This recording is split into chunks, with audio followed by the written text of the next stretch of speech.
The morning whistle cut through the icy air, but it wasn't the cold that made the new recruits nervous. It was the man standing in front of them, Staff Sergeant Cole Harker, a legend in the training battalion, infamous for pushing soldiers past their limits and breaking anyone who dared show weakness. But today, his attention snapped to the quiet woman standing at the end of the line. Private First Class Arya Hale. She was small, calm, and unlike the others, she didn't look terrified. Just focused. Too focused. Everyone ready for PT. Harker barked. A chorus of, "Yes, Sergeant," echoed, except for one voice. A soft, steady, "Permission to speak, Sergeant." Harker's eyes narrowed. Well, the quiet one wants to talk. Go ahead, Hale. Arya clenched her jaw. I have a temporary waiver for full PT. Physical limitation. I can participate, but not the long run. The squad shifted awkwardly. Harker's brows shot up before he burst into a loud, mocking laugh. A PT excuse. On day one, he scoffed. What's next? You want a warm cup of cocoa too? A few recruits snickered. Arya didn't flinch. Harker stepped closer, voice acidic. You're in the army now, not summer camp. And I'm not buying your little note. Arya swallowed, her voice steady.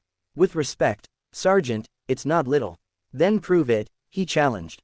Or run with the rest of us. The silence around them tightened like a rope. Arya's hands trembled slightly as she reached for her coat. One slow movement, then another. She slid it off, and the laughter died instantly. Across her left side, from rib to hip, a deep, jagged scar carved its way through her skin, still angry, still healing. A wound no training injury could ever explain. A wound that told a story of fire, of shrapnel, of survival. Harker's mouth fell open. One recruit choked out, "Ma'am, what happened to you?" Arya inhaled shakily. She hadn't wanted to do this, not on day one, not like this.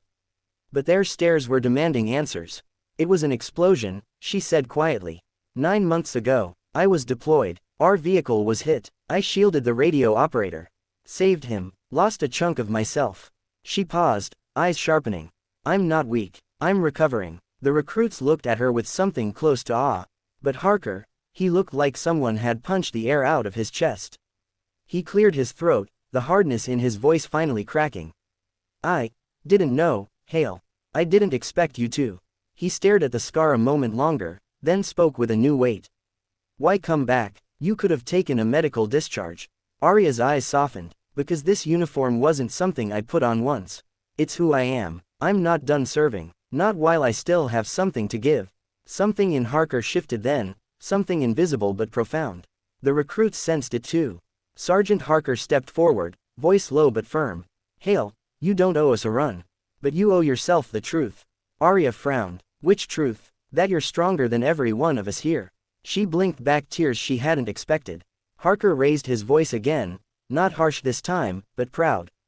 Listen up. This soldier is excused from the long run, but she'll join us for warm-ups. Anyone, and I mean anyone, who treats her differently will answer to me. Understood. Yes, Sergeant. Arya exhaled deeply, tension leaving her shoulders. The next weeks were different. Harker checked on her progress personally. The recruits who had laughed now ran beside her during shorter drills, shouting encouragement. When she grimaced in pain during stretches, one of them always offered a hand. When she stumbled, they steadied her, not because she was weak, but because she fought harder than all of them combined. Slowly, her pace improved, her breathing steadied, her scars, both seen and unseen, became a part of her story, not her limitation. And then came the day she'd been aiming for. The full PT test. Harker stood at the finish line, stopwatch in hand, eyes tracking the curve of the running field. The other recruits passed him one by one. But he was waiting for her. Arya rounded the final corner, sweat streaking down her temples, pain etched across her face, but her stride was steady, determined. Every recruit began shouting her name. Hale, Hale, Hale. She crossed the finish line with a trembling breath, collapsing to her knees as Harker rushed to her side. You did it, he said quietly. She shook her head, smiling weakly. No, Sergeant, we did. He helped her up carefully. Private Hale, you didn't just pass.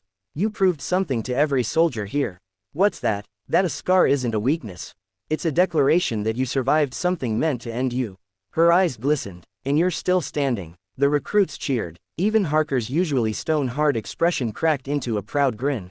Arya stood tall, chest rising and falling with hard-earned breaths. She had come back from the ashes, literally. And now, she had found not only her strength again, but a family that believed in her. Her story spread quietly through the base over the coming weeks. And though many didn't know the details, they all understood one thing. The soldier with the scar was unstoppable.